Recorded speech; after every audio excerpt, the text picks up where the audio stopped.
পৃথিবীর মধ্যে যা কিছু এসেনশিয়াল মানুষের জন্য সবচেয়ে বেশি গ্রহণযোগ্য এবং অত্যন্ত জরুরি, সেই জিনিসগুলো আল্লাহ নিজ হাতে রেখেছেন, মানুষের হাতে ছেড়ে দেননি। যেমন বাতাস, যেমন পানি, যেমন অক্সিজেন, এগুলি আল্লাহ নিজ হাতে রেখেছেন।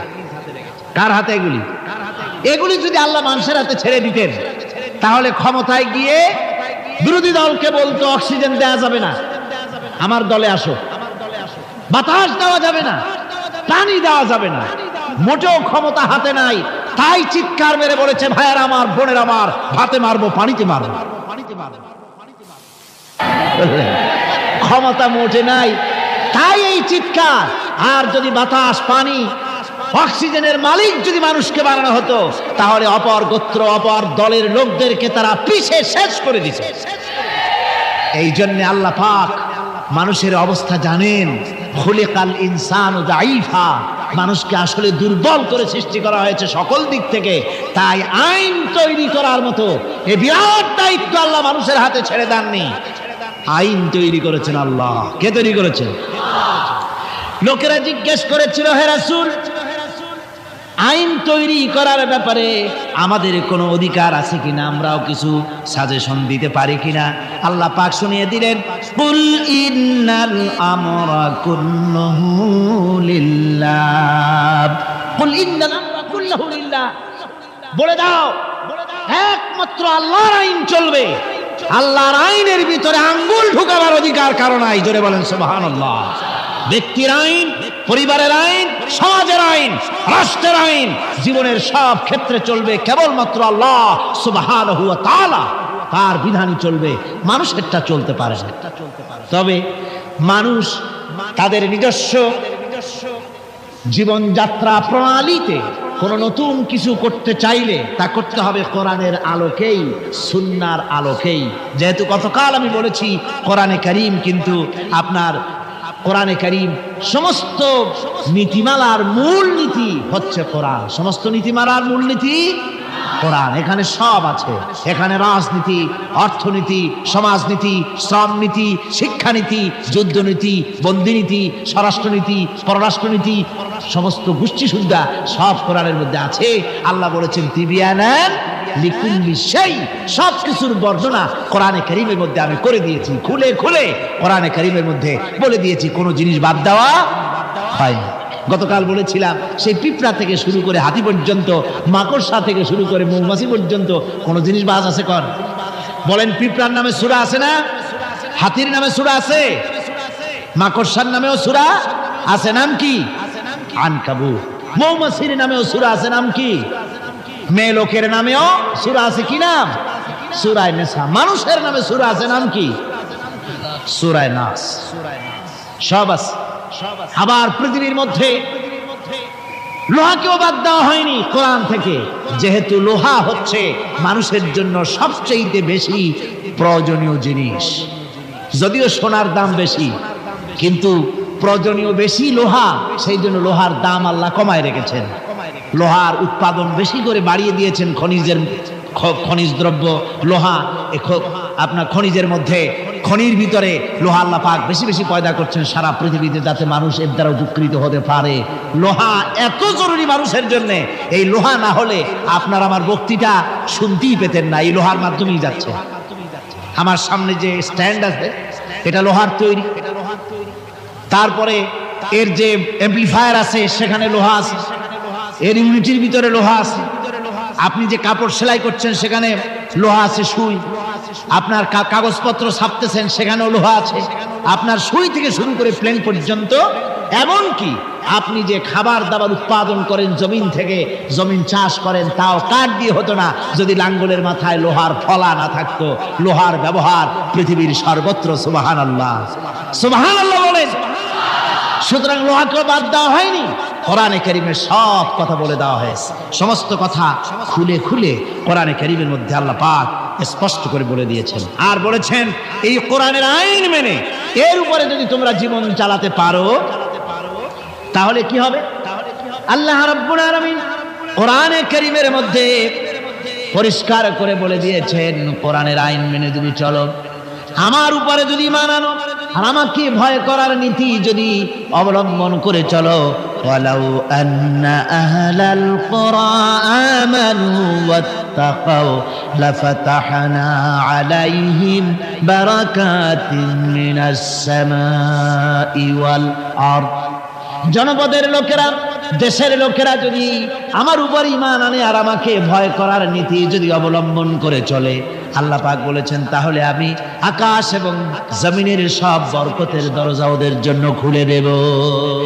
সুবহানাল্লাহ ওয়া বিহামদিহি। আকাশ এবং জমিনের বরকতের সব দরজা ওদের জন্য খুলে দেব যদি আমার উপরে আমাকে ভয় করো আর আমার উপরে ঈমান আনার নীতি নিয়ে যদি জীবন গড়ো। সুতরাং এই পৃথিবীতে শান্তি প্রতিষ্ঠা করতে হলে, শান্তি পেতে হলে তার পূর্ব শর্ত হচ্ছে জমিনে আইন চালু করতে হবে। কার? আরো জোরে বলে কার?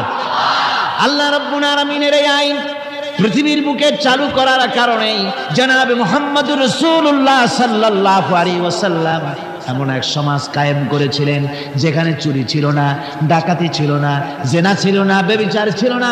আল্লাহর নবী বলেছিলেন খায়রুল কুরুনি কারনি, সর্বশ্রেষ্ঠ যুগ হতেছে আমার যুগ। এমন যুগ তৈরি হয়ে গেল, মানুষ না খেয়ে মরে না, বেকার সমস্যার সমাধান হয়ে গেছে, মানুষের দ্বারা মানুষ আর লাঞ্ছিত হয় না, অপমানিত হয় না। এমন মুসলমান আল্লাহ নবী জনাবে মুহাম্মদুর রাসূলুল্লাহ তৈরি করেছিলেন এই কোরআন দিয়ে। কি দিয়ে করেছিলেন? কোরআন দিয়ে। ইতিহাস লিখতেছে সেই জামানায় একটা সুন্দরী যুবতী মেয়ে মদিনা থেকে কোথাও যাচ্ছিল, যাওয়ার পথে যখন সন্ধ্যা হয়ে গেল তখন ওই যুবতী মনে করলো একাকিনী আমি বেরিয়েছি, এখন যদি কোনো পর পুরুষের সামনে পড়ে যায় তাহলে তো আমার সতীত্ব আর বাঁচবে না, অলঙ্কারাদি লুণ্ঠিত হবে। এই মনে করে ভয়তে মহিলা বসে পড়েছে জমিনের উপরে। জমিনের উপরে ভয়তে বসে পড়েছে। দেখা গেল যুবক ছেলেটি তার দিকে এগিয়ে আসতেছে। যুবক এবার যুবতীর কাছে এসেছে, ময়দানে আর কোনো মানুষ নাই। যুবক ছেলেটি যুবতীর দিকে তাকিয়ে বলে, মা, আমাকে দিয়ে তোমার কোনো ক্ষতি হবে না, তুমি কোথায় যাবে আমাকে বলো, আমি নিরাপদে পাহারা দিয়ে তোমাকে তোমার গন্তব্যে পৌঁছে দেব। আমার পরিচয় শোনো, আমি মুসলমান। সুবহানাল্লাহ ওয়া বিহামদিহি। রাসূলুল্লাহ এরকম মুসলমান তৈরি করেছিলেন। সুবহানাল্লাহ বলেন। এইরকম মুসলমান তৈরি করেছিলেন জনাবে মুহাম্মদ রাসূলুল্লাহ সাল্লাল্লাহু আলাইহি ওয়াসাল্লাম। এভাবে মুসলমান তৈরি করেছেন যেই মুসলমানদের কোনো মানুষের কোনো ভয় ছিল না, সমাজে চুরি ডাকাতি জেনা ব্যভিচার সব বন্ধ হয়ে গিয়েছিল। রসুলের সেনাবাহিনী কেমন ছিল জানেন? রাসূলুল্লাহ কোরআন দিয়ে এমন সেনাবাহিনী তৈরি করেছিলেন, সিরিয়া দখল হলো মুসলমানদের হাতে। আর এই সিরিয়ার রাস্তা দিয়ে যখন মুসলমানেরা যাচ্ছে, বিজয়ী মুসলমানেরা সিরিয়ার সুন্দরী মহিলারা মনে করলো আমরা তো এখন ধর্ষিত হব, লাঞ্ছিত হব, এখন তারা আমাদের কোনো বাঁচার পথ নাই, আমাদের সর্বনাশ হয়ে যাবে। তারা তখন ভয় করতে লাগলো, মনে করলো যে ঘরের মধ্যে ঢুকে তারা আমাদেরকে লাঞ্ছিত করবে, তার চাইতে আমরা রাস্তায় দাঁড়িয়ে থাকি, যা আছে কপালে তাই হবে। দেখা গেল রাসূলুল্লাহ ট্রেনিং প্রাপ্ত সাহাবায়ে কেরাম সিরিয়া এই শহরের এক প্রান্ত দিয়ে ঢুকলেন, অপর প্রান্ত থেকে বেরিয়ে গেলেন, ডানে বায়ে তাকিয়ে দেখলেন না কারা দাঁড়িয়ে আছে। সুবহানাল্লাহ ওয়া বিহামদিহি। এর নাম হচ্ছে ইসলাম। এটাই শিক্ষা দিয়েছিলেন জনাবে মুহাম্মদ রাসূলুল্লাহ সাল্লাল্লাহু আলাইহি ওয়াসাল্লাম। এমন এক সুন্দর সমাজ পৃথিবীতে কায়েম হয়েছিল, যার বরকতে এই সুন্দর সমাজ হয়েছিল। আপনারা কি চান বাংলাদেশে সেরকম একটি সমাজ কায়েম হোক? রাসূলুল্লাহ বিদায় হয়ে গিয়েছেন, কিন্তু যে আদর্শ দিয়ে তিনি এই ধরনের সুন্দর সমাজ তৈরি করেছিলেন সেই আদর্শ তিনি সাথে নিয়ে যান নাই। তারাকতু ফীকুম আমরাইন, রাসূলুল্লাহ বলেছেন দুটি জিনিস তোমাদের জন্য রেখে গেলাম, একটা হলো কিতাবুল্লাহ, একটা হচ্ছে আল্লাহর কিতাব, আর একটা হচ্ছে আমার সুন্নাহ। এই দুটি জিনিস রেখে গেলাম তোমাদের জন্য। যদি আঁকড়ে ধরতে পারো তাহলে তোমরা কেউ ধ্বংস হবে না, বিচ্ছিন্ন হবে না, ক্ষতিগ্রস্ত হবে না। এই কোরআন তোমাদেরকে বাঁচিয়ে রাখবে, এই আদর্শ তোমাদের টিকিয়ে রাখবে। সুতরাং আমি জিজ্ঞেস করতে চাই, এই বিরাট তাফসীরুল কোরআন মাহফিলের বিশাল জনসমুদ্র, আপনারা কি চান যে আল্লাহ পাকের এই কোরআন দিয়ে, আল্লাহর ওই সুন্নাহ অনুযায়ী, ওই কোরআন অনুযায়ী এই পৃথিবীর বুকে এই বিধান কায়েম হোক? এটা কি আপনারা চান? হাত উঁচু করে দেখান তো কারা কারা চান।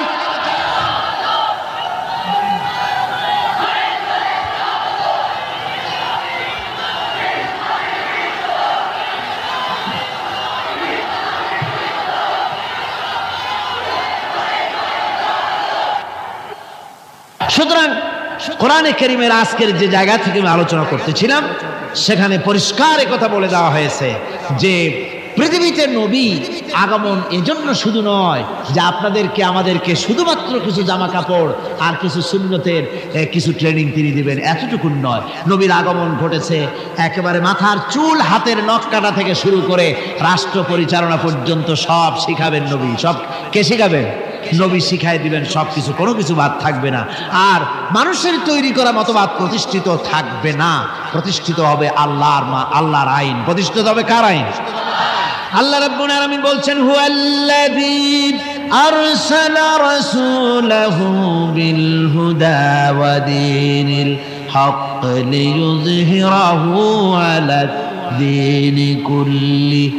রাসূল প্রেরণের উদ্দেশ্য সব রকমের মানুষের তৈরি করা মতবাদের উপরে ইসলামকে তিনি বিজয়ী করে দেবেন।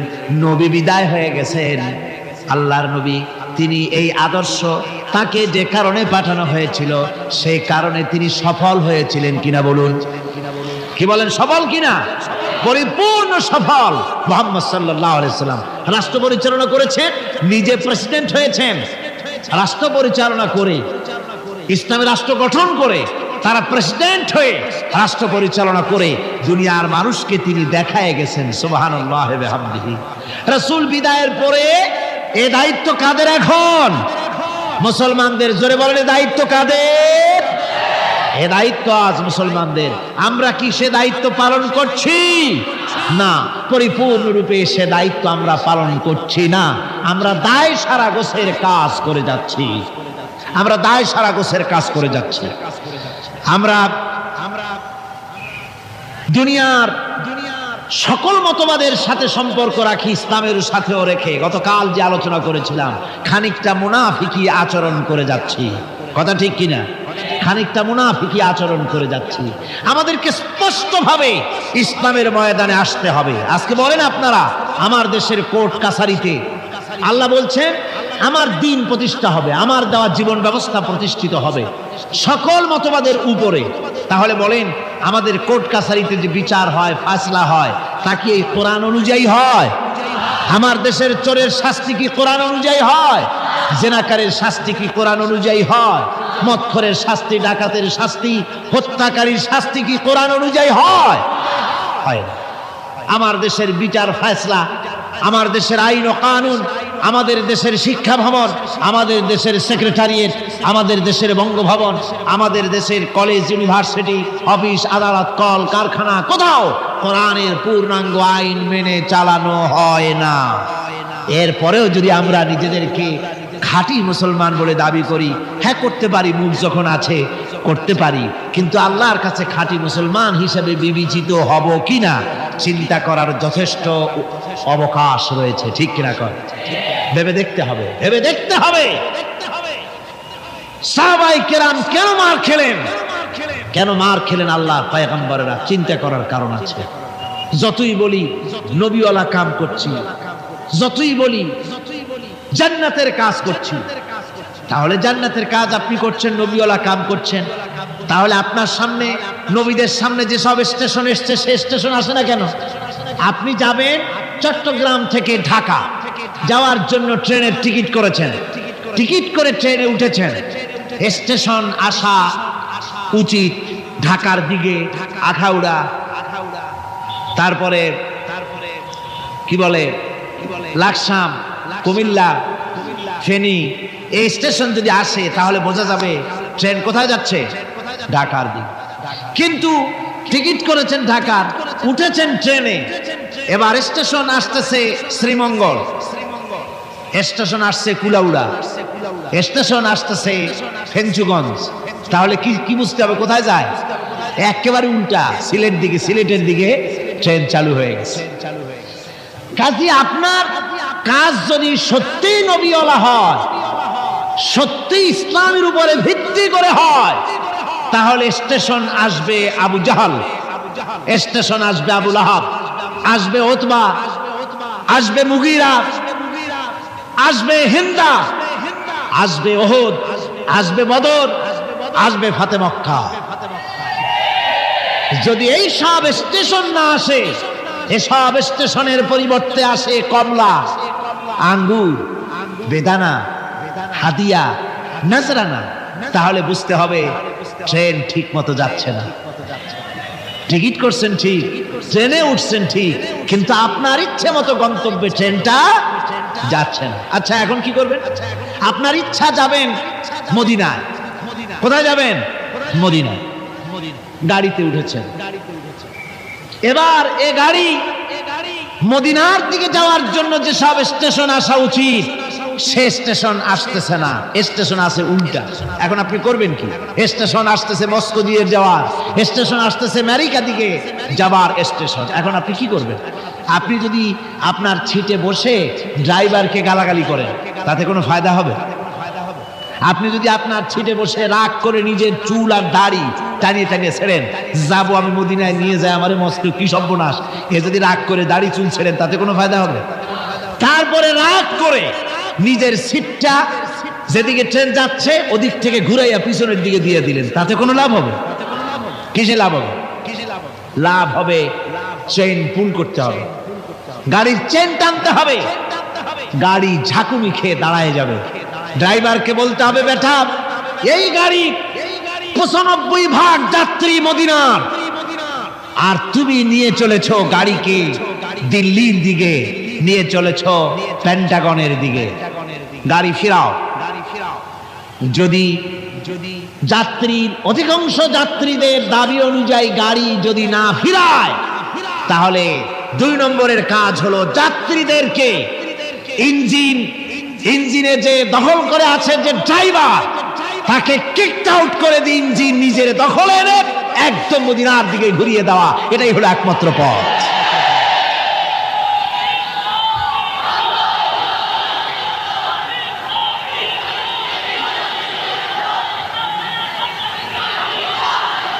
সুতরাং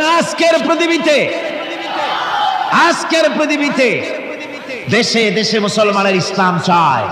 আমাদের দেশের 95% মুসলমান, অথচ দেশের সরকার দেশকে আল্লাহর বিধান কোরআন অনুযায়ী না চালিয়ে কখনো বা ভারতকে খুশি করতে চান, কখনো বা আমেরিকাকে, কখনো বা ব্রিটেন ফ্রান্সকে খুশি করার জন্য অগ্রসর হচ্ছেন।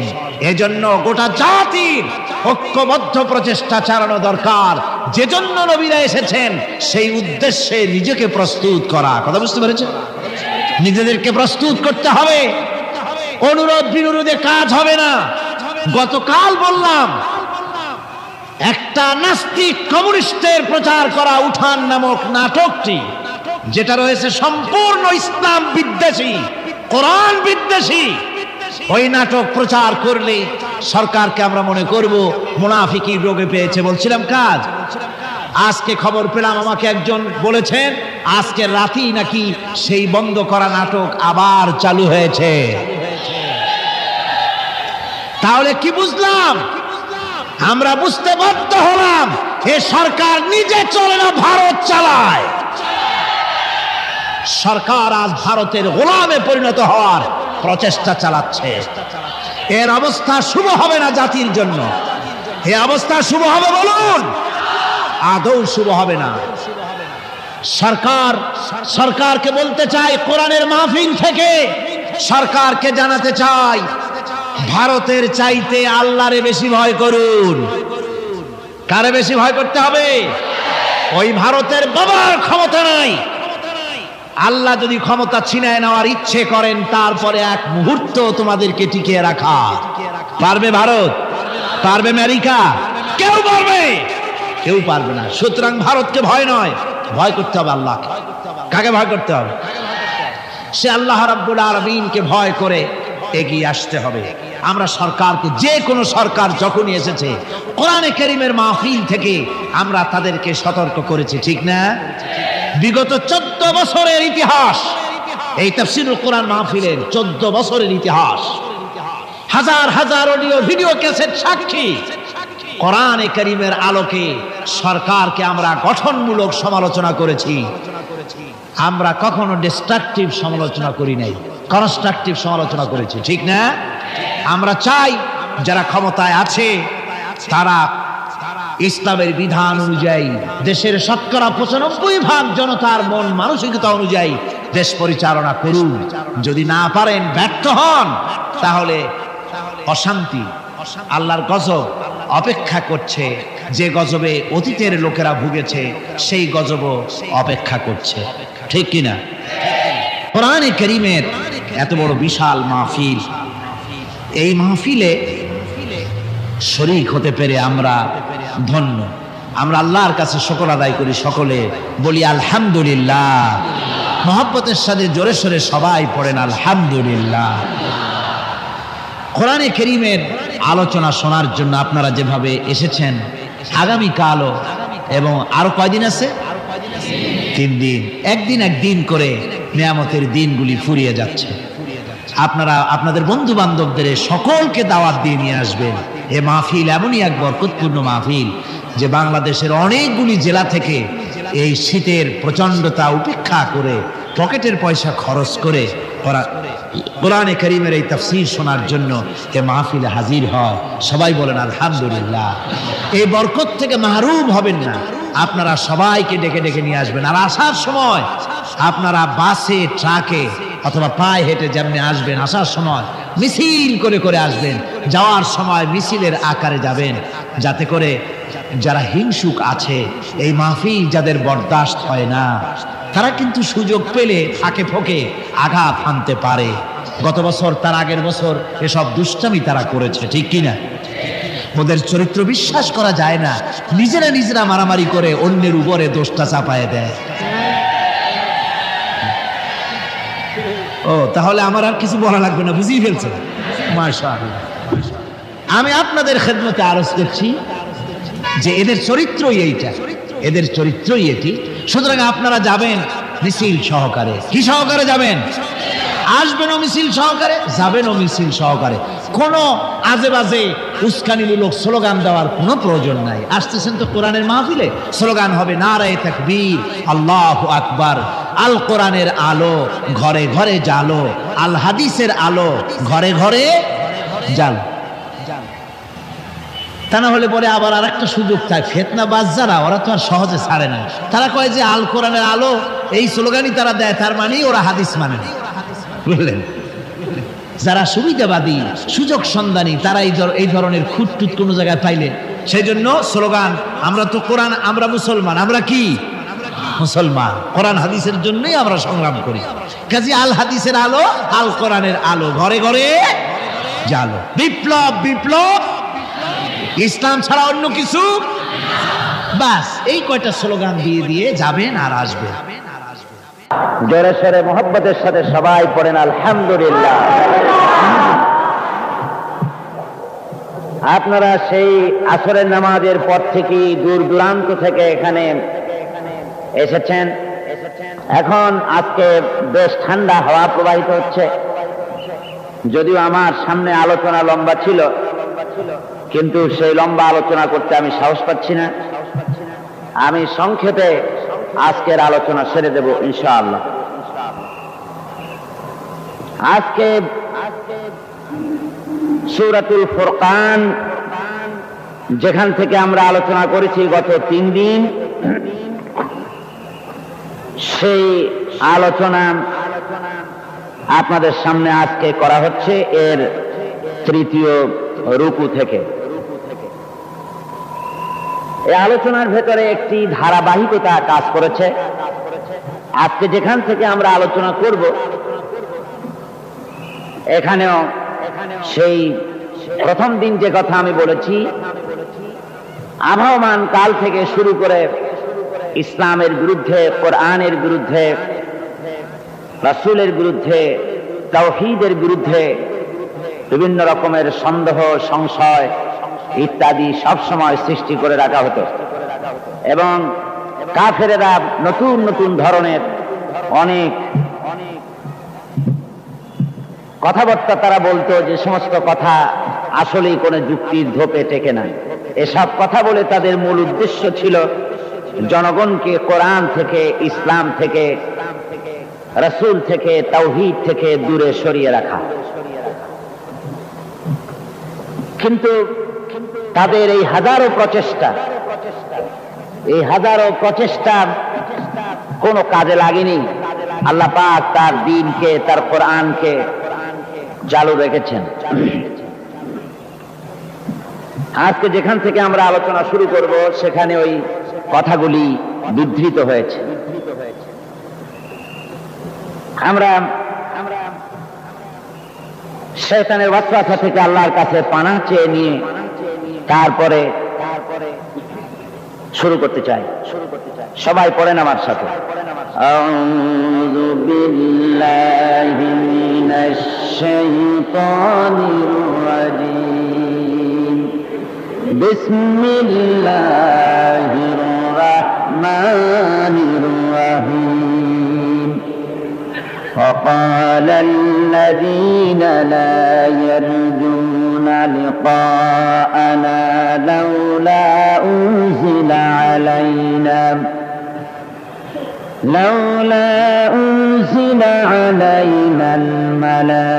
الملائكة أو نرى ربنا لقد استكبروا في أنفسهم وعتوا عتوا كبيرا يوم يرون الملائكة لا بشرى يومئذ للمجرمين ويقولون حجرا محجورا صدق الله العظيم। এখানে আল্লাহ পাক বলছেন, যে সমস্ত লোক আমার সঙ্গে আমার সম্মুখে উপস্থিত হওয়ার শঙ্কা বোধ করে না, অর্থাৎ কিয়ামতের দিন আমার সামনে আসতে হবে, আমার সামনে উপস্থিত হতে হবে, এ ব্যাপারে যাদের ভয় নাই, তারা বলে লাউলা উনজিলা আলাইনাল মালাইকা, আমাদের কাছে কেন ফেরেশতা পাঠানো হয় না, আও নারা রাব্বানা, নতুবা আমরা নয়তো আমরা আল্লাহকে, আমাদের রবকে আমরা দেখতে চাই। লাকাদ ইস্তাকবারু ফি আনফুসিহিম, তারা তাদের মনের ভেতরে একটা দাম্ভিকতা পোষণ করতেছিল। ওয়া আতাউ উতুওয়ান কাবীরা, আর এরা বিদ্রোহ এবং অবাধ্যতার সীমা লঙ্ঘন করেছিল। একথার দ্বারা এটা বলা হচ্ছে যে অবিশ্বাসীদের একটি বক্তব্য ছিল এই, যে আল্লাহ পাক যদি বাস্তবিকই মানুষের কাছে কোনো হেদায়েতের বাণী শোনাতে চান, তাহলে শুধু রাসূলের কাছে ফেরেশতা পাঠাবেন, এটা কেমন কথা? আমাদের সকলের কাছে ফেরেশতা আসা উচিত। আর এই ফেরেশতারা প্রত্যেকের বাড়ি বাড়ি গিয়ে বলা উচিত যে তোমাদের আল্লাহর পক্ষ থেকে তোমাদের জন্য এই হেদায়েত, এরকম বাড়ি বাড়ি ফেরেশতা দেওয়া দরকার। অথবা বিরাট জনসমাবেশ করে সেখানে ফেরেশতারা দাঁড়ায় বক্তব্য রাখবে, আল্লাহর কথা বলবে যে আল্লাহর এই হেদায়েত এসেছে। আর এটা যদি না হয়, তাহলে রব যিনি, তিনি আসুন, তিনি আমাদের সামনে এসে কথা বলুন, আমরা রবকে দেখতে চাই, এইভাবে তারা বলতো। সূরা আনআমে আল্লাহ রাব্বুল আলামিন বলেছেন যে এইভাবে করে যখনই কোনো আয়াত নাজিল হতো, তখন তারা বলতো ক্বালু লান নুমিনা হাত্তা নুতা মিসলা মা উতিয়া রাসূলুল্লাহ, আমরা ততক্ষণ পর্যন্ত এই সমস্ত কথা বিশ্বাস করব না যতক্ষণ পর্যন্ত রাসূলুল্লাহর কাছে যে জিনিস পাঠানো হয়েছে তা আমাদের কাছে পাঠানো না হয়।